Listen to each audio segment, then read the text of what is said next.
Zindabad, Namaste, good morning, everybody. When I first was sent an email asking me to give this talk, and the topic of free came up, one of the first images that came to my mind was from many years back when I was in Lakshadweep. This image of children playing with gay abandon in the sea, not mindful of incoming tides or outgoing tides or sharks or all sorts of other things that people like us who live on the land, when we go to the sea, we're scared of. And to me, this was the sort of epitome of freedom, when they're able to grow in their own natural and cultural environment, their own roots, and learn so much from nature. It was very similar up in the Himalaya as part of a program that we do with this thing called the Jungli School. They deliberately call themselves Junglis because they feel that Jungli is good. And they learn from nature, they go out bird watching, they do walks in the forest, they come back and express their creativity in many different ways. And I contrast these two images with one from a conventional school where everybody is wearing exactly the same thing. Everybody is learning what the teacher is telling them and what the textbooks are telling them to be able to spew it out in the examinations and move up in life and fit into whatever system the system is telling you to fit into. Even worse than them, I think of the contrasting image of this child, of a waste picker in Pune, growing up in an environment in which he has absolutely no freedoms whatsoever. What does he have to play with? What is the environment he's growing up with? What is the learning that he's doing? None at all. And this is not one kid, it is tens of millions of children in India.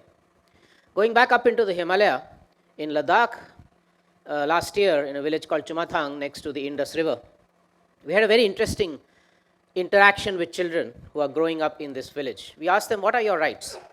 The children said, we have the right to learn, we have the right to speak, we have the right to play. We said, okay, what about Indus? Does the Indus have rights? And they said, yes, the Indus has the right to flow. It has the right to play with its rocks and its course and its banks. And it has the right to sing. One girl said it has the right to sing. And that kind of struck us as the sort of thing that maybe an urban kid would probably hardly ever think of, right? So these are kids who are growing up in that natural environment and looking at that natural environment saying, just like this torrent, this river, this waterfall has, like we have a right to play, so does this. And yet there are such few rivers in India which are still able to flow freely. Why? Because as human beings, and for our consumption patterns and our so-called development, we have actually dammed virtually every river in the country. When we make these dams, we block the flows. We block the ability of the river to play, to sing, and to do what it wants. We also block all kinds of fish and other creatures that are actually going upstream or downstream. And we also block stories. Last month, I was with Lepcha indigenous people from Sikkim, and they were telling me that the Tista River, when it goes from the mountains down into the plains and then finally joins other rivers and into the sea, it is carrying stories of communities and of nature along the course. And when we make a block, when we make a dam, it can't carry those stories anymore. And those stories are coming back because once it goes into the sea and there's evapotranspiration, it makes clouds, the clouds go into making rain, which comes back into the Tista River. That cycling of stories is no longer possible when one builds a dam. But what of the people living along the rivers? 30 years back, I was lucky enough to be part of this demonstration by Adivasi communities in central India on the river Indravati, where they were protesting against two mega hydroelectricity projects. And in doing that, they were saying two things. One, that for you, that is for the government, this river is about creating electricity, about exploitation of nature. For us, the river is our mother. It is because of the river that we are all alive. And we will not allow your dreams of progress to shackle our mother. But they were also protesting against the displacement of 300 villages, the drowning of their lands and their forests, and all their cultures and livelihoods along with that. And why is this important? Because we see that in 75 years after independence, for a lot of people, for tens of millions of people, development itself comes as a form of snatching away freedoms, of violence in many different ways, where you forcibly take lands, forests, waters, minerals, everything away from people. And if they protest, then you actually take all kinds of different action. And so we also then go to the story of the Dongriya Kond Adivasi community in Odisha. Many of you would have seen the film Avatar. This is the real on-life avatar, because when they were asked whether there could be mining in these hills, they said, who are we to say yes or no? The hills don't belong to us. The forests don't belong to us. Go and ask Niyam Raja. Who's Niyam Raja? Niyam Raja is our deity. He is the one who actually owns those hills and forests. The matter went up to the Supreme Court, and the Supreme Court said, you must ask all the Gram Sabhas, all the village assemblies of the Dongriya Kond, whether mining can happen. 12 Gram Sabhas were organized. Every one of them unanimously said no. Niyam Raja won't allow it. We don't want it. Why? Because we have seen what happens with mining elsewhere. You come with your promise of jobs, but we know that what ultimately happens is that the land is devastated, the water is gone, the productive land is gone, the forests are gone, and we get maybe a little bit of jobs here and there, but ultimately, in fact, our communities are completely destroyed. We have seen in the plains below our hills where factories have come in, where there used to be fresh water and fresh air, where we could go back and forth freely. We now cannot do that anymore. They told me, they said, you talk about development. In your cities, women can't walk along freely at night. In our villages and our forests, you can walk whenever you want. Even the tiger will avoid you, or you can avoid the tiger if you know how to do it. And there's no molester from whom we have to be wary and scared. Where development has come, it has also created displacement of 60 million people in India, most of whom have not been rehabilitated and have ended up as beggars in our streets, as servants in our houses, as people who have to scrounge around in the waste heaps of Mumbai or Pune or Nashik or Delhi or wherever, trying to find any little object that they can to make a few rupees a day. Is this the kind of livelihood we want for millions of people in India? Is this really freedom? And where is this waste coming from? It's coming from people like you and me. It's coming from buildings like this. It's coming from the high consumption patterns that we have, where we live in glitz and glamour, but under that, behind the scenes, we're actually devastating ecosystems, livelihoods, peoples, and creating the waste on which people have to scrounge around for a few rupees a day. This is also a picture of extreme inequality. In India, one of the things that very few people are talking about, can you have freedom where 1% of the population or 10% of the population owns 60% of its income and resources and wealth, and the 50% of the poorest have only about 10%? That is not my notion of freedom. That is not the notion of freedom our founding fathers and mothers thought of when India gained independence. And so freedom is really also about shifting our mindset with regard to what is development. Is this development or is it violence? Is laying a pipeline by destroying and displacing forests really development, or is it destruction? And can we then have alternatives?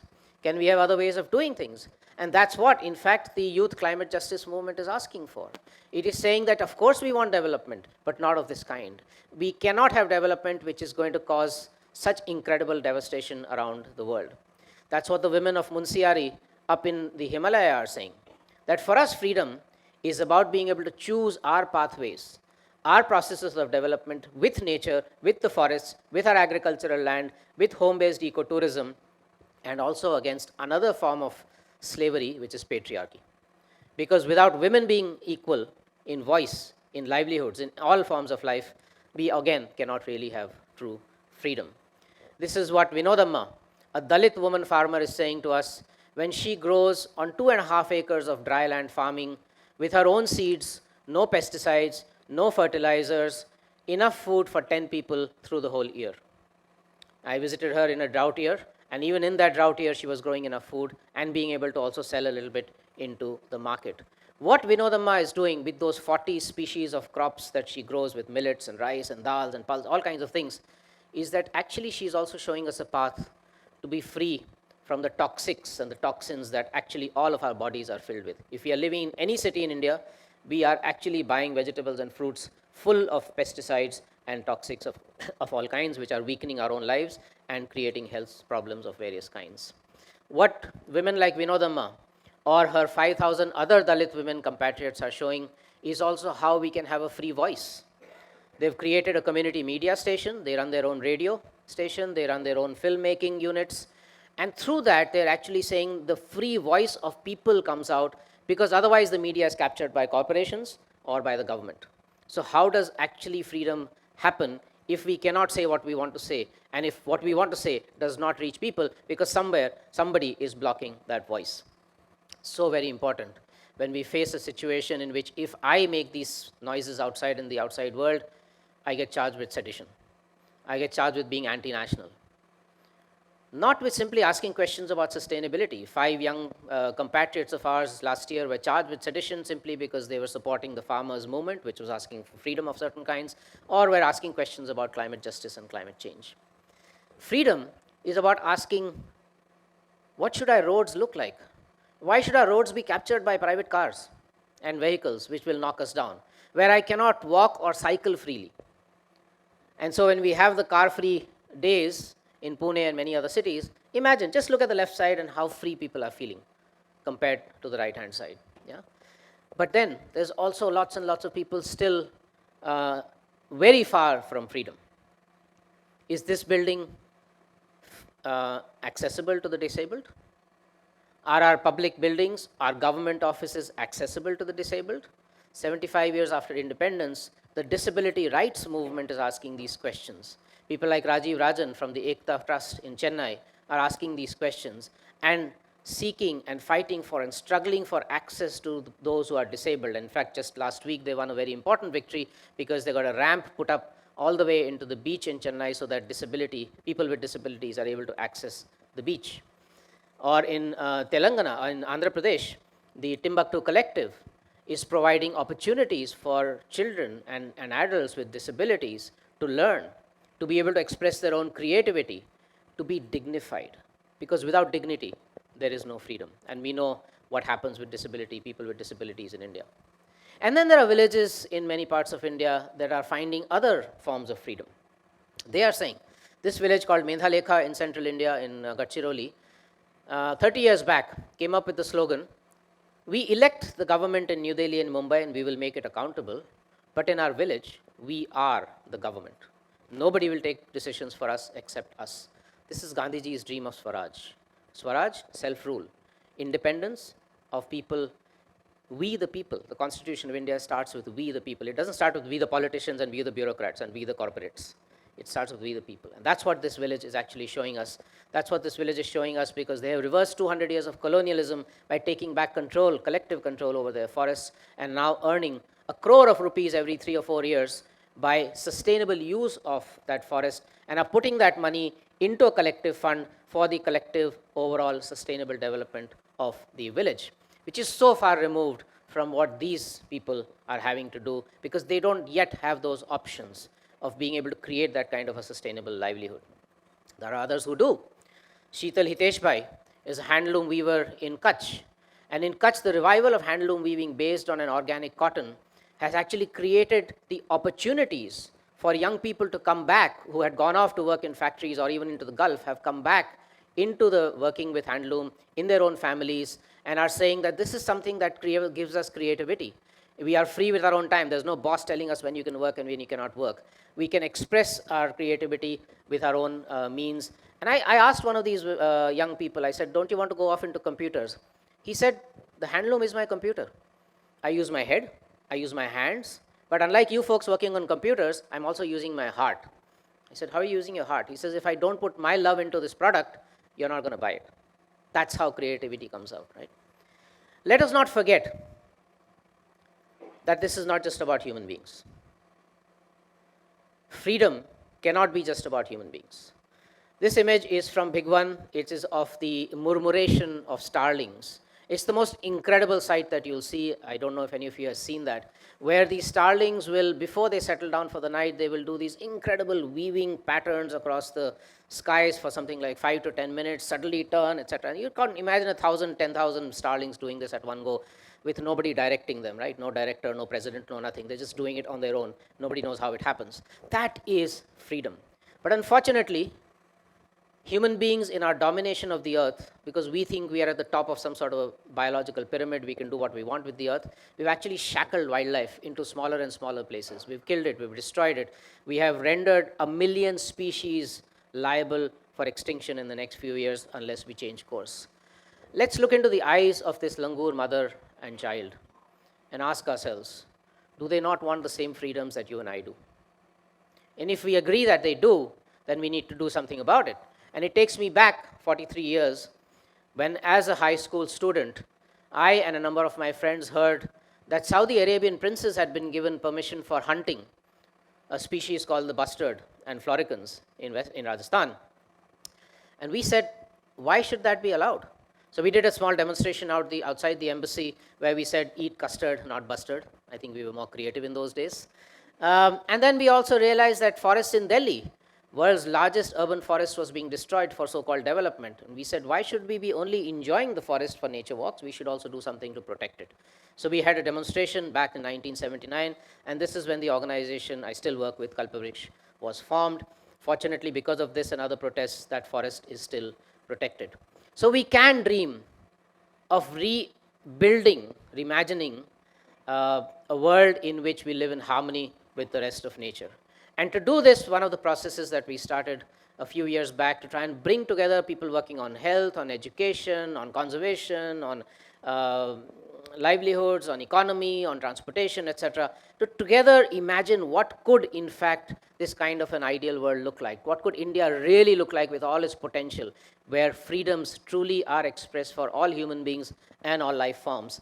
And we have these sorts of gatherings where we share, we collaborate, we collectively vision, we do joint actions. We have a website in which there's now 2,000 stories of this positive transformation.